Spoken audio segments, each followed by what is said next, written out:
battles at Lexington and Concord in April of 1775 ended John Dickinson's hopes for a peaceful solution. As the smoke cleared, the colonies began their steady march toward independence.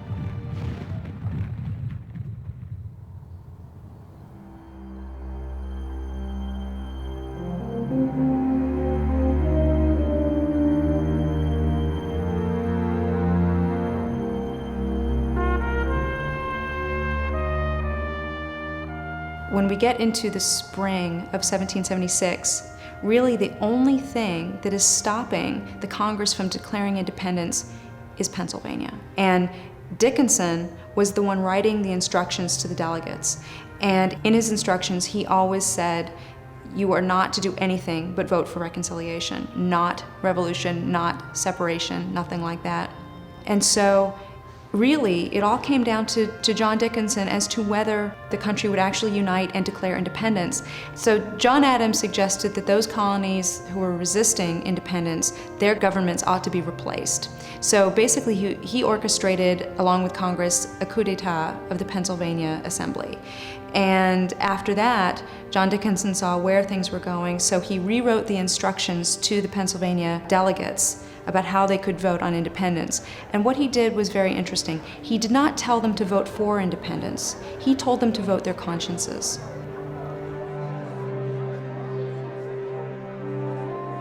Dickinson knew that independence was inevitable, but he refused to compromise his principles.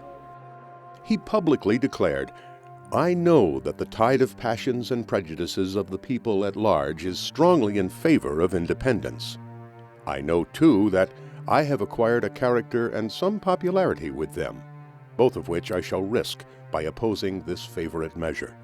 But I had rather risk both than speak or vote contrary to the dictates of my judgments and conscience." In the vote for independence, John Dickinson abstained. John Dickinson abstained because he did not want this to be anything but a unanimous declaration. And he believed it was his duty to listen to his countrymen. And if they had decided something against his opinion, he ought to abstain, not obstruct it, and then go along with it and support it the best he could.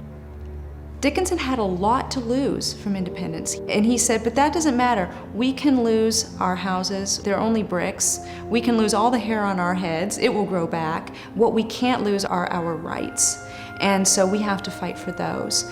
So within a day or two after not signing the Declaration of Independence, he took up arms and faced the British in New Jersey.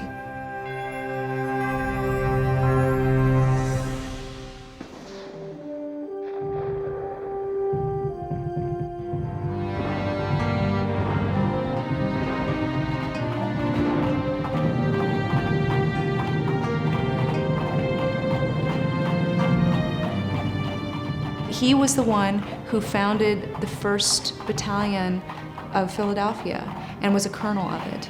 And then he resigned his commission in that because the British were coming towards Philadelphia and he had to get his family out. And then he joined the Delaware militia as a private. He enlisted, which did not happen. Gentlemen did not enlist as privates, but he actually, as he put it, shouldered a musket. And then he was promoted to brigadier general within the Delaware militia.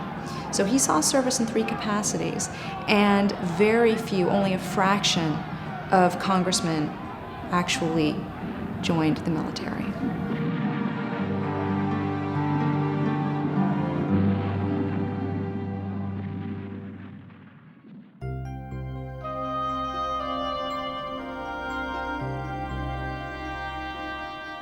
He wrote the original version of the Articles of Confederation, but they were not implemented the way he wanted them.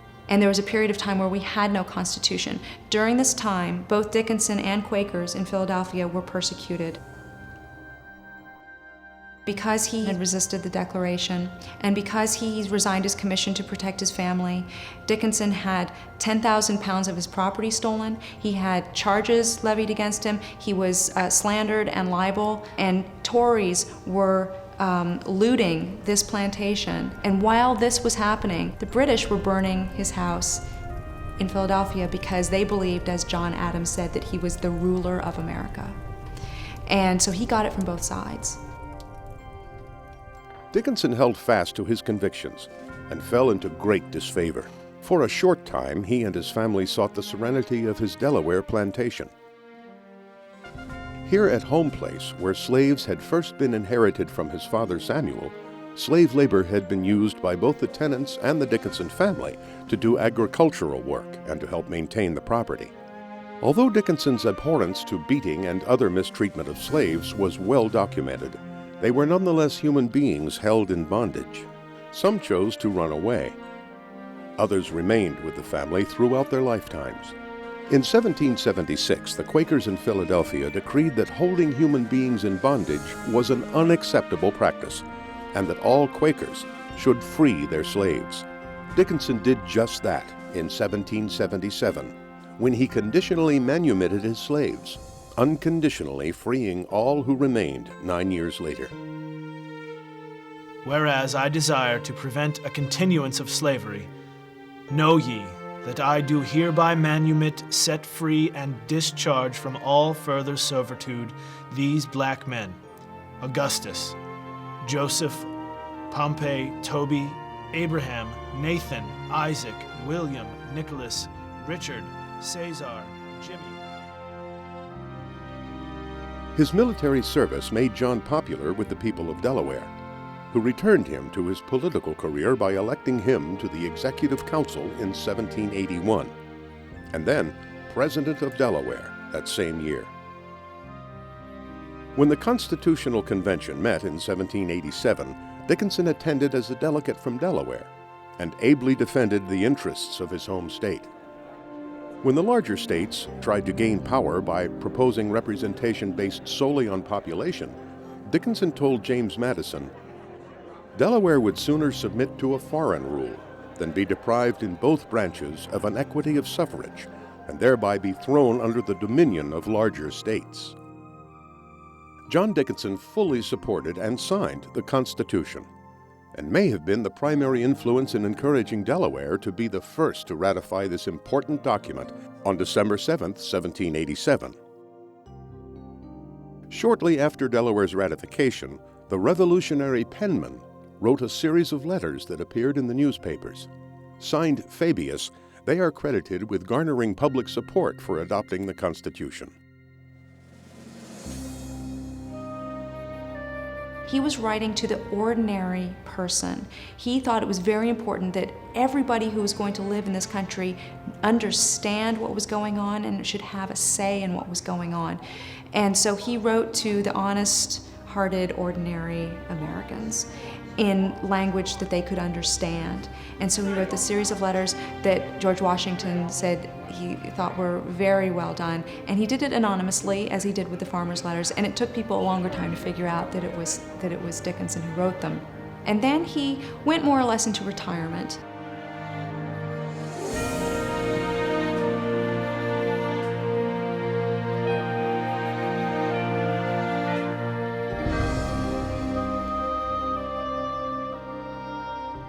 Dickinson was increasingly plagued by ill health. He built a home in Wilmington, Delaware's largest city, which afforded him access to both Philadelphia and his beloved home place on the Jones Neck River. John Dickinson died in 1808 and is buried in a humble grave at the Quaker meeting at 4th and West Streets in Wilmington. On learning of John Dickinson's death, Thomas Jefferson wrote, "A more estimable man or truer patriot could not have left us, and his name will be consecrated in history as one of the great worthies of the Revolution."